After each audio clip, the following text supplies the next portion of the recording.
मंत्री आणि आमदारांना मुंबईतील पावसाचा फटका बसला। मंत्री अनिल पाटील आणि आमदार अमोल मिटकरी रेल्वे ट्रॅकवरून चालतानाचा व्हिडिओ आता समोर आलाय। कुर्ला ते दादर रेल्वे ट्रॅकवरून हे दोघेही चालत होते। नागपूरहून मुंबईला येणाऱ्या विदर्भ एक्सप्रेसमध्ये असताना ट्रेन रखडत होती आणि परिणामी आता हे दोघांनी देखील खाली उतरून चालणं पसंत केलं। त्यामुळे आता केवळ सर्वसामान्यच नाही तर मंत्री असतील, आमदार असतील, असे जे लोकप्रतिनिधी आहेत यांना देखील या सगळ्या मुसळधार पावसाचा जो आहे तो फटका बसलाय।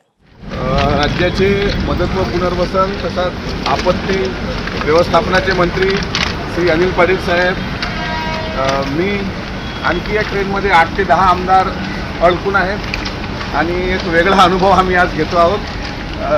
पावसामुळे सर्व जनजीवन विस्कळीत झालेलं आहे आणि आज विधिमंडळाच्या अधिवेशनाचा साधारण अंतिम आठवडा पावसाळी अधिवेशनाचा, त्या अधिवेशनात जाण्यासाठी सुद्धा प्रचंड हाल या ठिकाणी झालेले आहेत।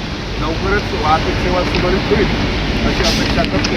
मात्र सामान्य लोकांना याचा जो फटका बसला आहे तो सुद्धा मला असं वाटतं दुर्लक्षित जाणार नाही।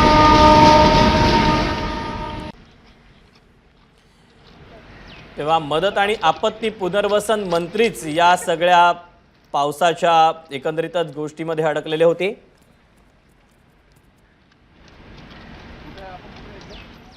तेव्हा मंत्री आणि आमदारांनाच या सगळ्याचा फटका बसलेला आहे। आमदार अमोल मिटकरी त्यासोबतच अनिल पाटील हे देखील अडकलेले होते। मदत आणि आपत्ती पुनर्वसन मंत्री आहेत अनिल पाटील, यांना देखील या मुंबईमध्ये जो मुसळधार पाऊस कोसळलेला होता या सगळ्याचा फटका बसताना पाहायला मिळतो आहे।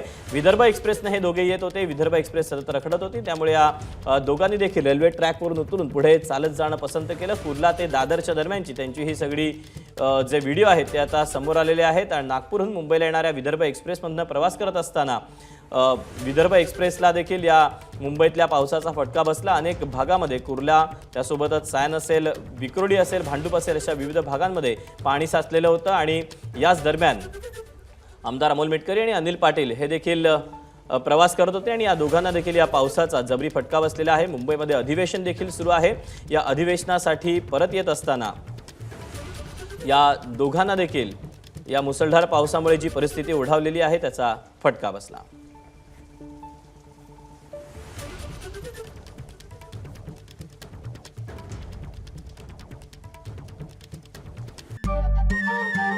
नमस्कार। मनसुद्धा तुझं ही वेगळ्याच प्रकारची मालिका तुम्हा सगळ्यांना खूप आवडली होती। याचा दुसरा सीझन कधी येणार अशी विचारणा झाली। प्रतीक्षा संपली आहे मित्रांनो, येतोय मनसुद्धा तुझाचा दुसरा सीझन। होई मनसुद्धा